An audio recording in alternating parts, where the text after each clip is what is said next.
Hey friends, I'm over here in one of my favorite little corners of our church. I'm in our sanctuary, which is dark and empty right now, but anybody who's visited here knows that we don't have stained glass windows. We have these beautiful open windows, and you can see the tree in the background, and there's many a Sunday morning when I'll look over to this corner and I'll see a mother rocking a baby in this chair, or a little kid who's fallen asleep to the tune of my sermon.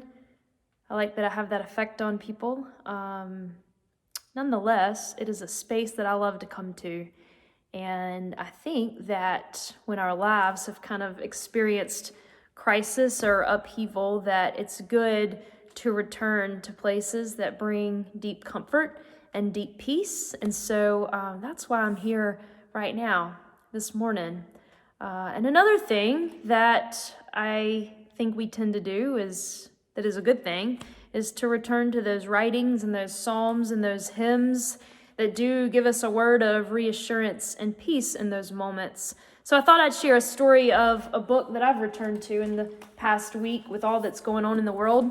About 5 or 6 years ago, when I was having a hard time in life, my mom sent me this book called My Grandfather's Blessings, Stories of Strength, Refuge, and Belonging. It's kind of become one of those books that actually stays on my nightstand. And every once in a while, after a hard day or a long week or a challenging time, I'll pull this book out and I'll just read a story. And it's just one of those books that has tons of highlights and little doggy ears, and they are certainly stories of strength for me. So last night, I opened it up and I came across this story, this very short story called The Way Through. And I want to share a little bit of it with you this morning. The first line says this: sometimes the very things that threaten our life may strengthen the life in us. Loss and crisis often activate the will to live.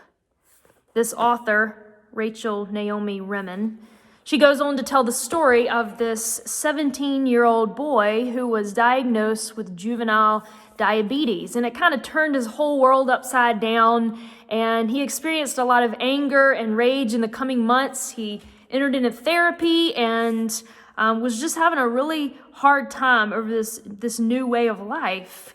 And one night in the middle of these dark days he was having, he has a dream. And in his dream, he's sitting in this empty room, and there's a statue there in the middle of the room. I'm kind of picturing one of those like Buddha statues, they just look really peaceful, and that's exactly what this was for him. It was this space that all of a sudden became a space of comfort and peace. And in the midst of his anger and his rage, he was for the first time in this dream experiencing a deep peace. And he even recounted the face on this statue being one of peace and of stillness. So just as he was settling into this new way of being, something kind of earth-shattering happens, and in the dream, this dagger comes from behind and stabs the statue in the heart. And all of a sudden, he starts thinking, and he's feeling new feelings of betrayal. He's overwhelmed with feelings of despair and anguish. And the question he asks is, why is life like this? Why is life like this? And then the statue, with the dagger stabbed in the heart, the statue finally starts to grow. And it starts to grow big and large and tall in this room. But the funny thing was that the face of the statue was just as still and as peaceful as ever. The knife didn't really change, and he began to finally feel some kind of deep release, and he started to make some connections and feel some meaning in this dream. He even started to revisit that question: why is life like this? Why is life like this?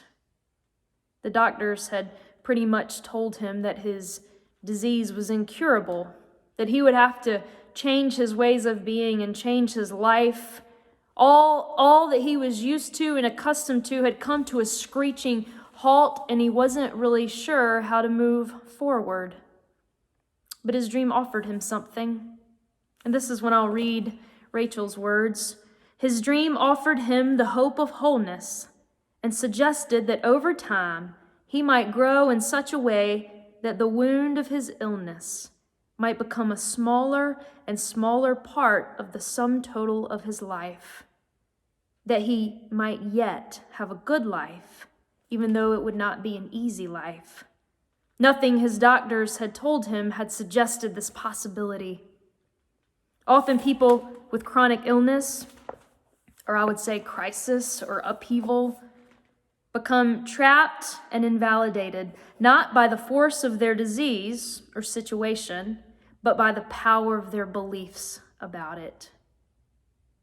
At various times, this life can feel brutal, lonely, constricting, terrifying. But the life in us may be stronger than all that and free us even from that which we must endure. Sometimes someone dreams a dream for all of us. I think this is one of those dreams. Sometimes someone dreams a dream for all of us. I think this might be one of those dreams.